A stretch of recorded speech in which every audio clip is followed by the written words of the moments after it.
asalaamaaleykum wa rahmatullahi taala wa barakaatuhu mbokk jullit yi mbokk taalibe yi yéen ñi safoo di ànd ak daara Saadatu Sibyaan TV ñu leen nuyu ci gën gaa nuyoo tey nag ñu ngi woon fii ci nga xam ne mooy gaar bu mag fi nga xam ne Cheikh Mouhamadou Mountakha xalifatul aam li tariiqatil muriid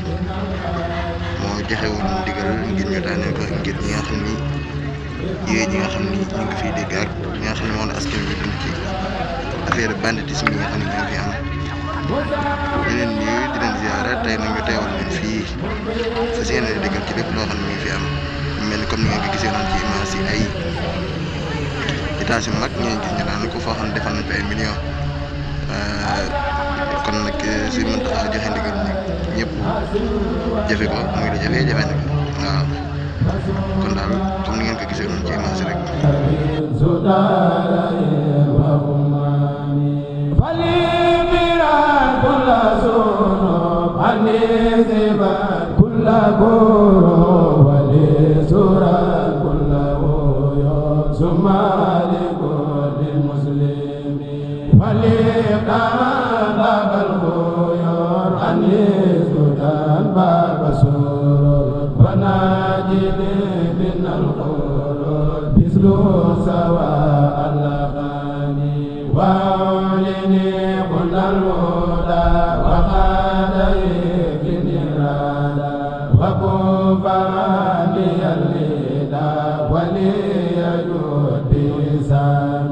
لك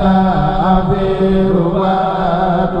مستغفرا من نسون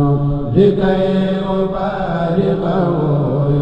يفتوقني عن كامي وجاد وجهي سما لك وابتغي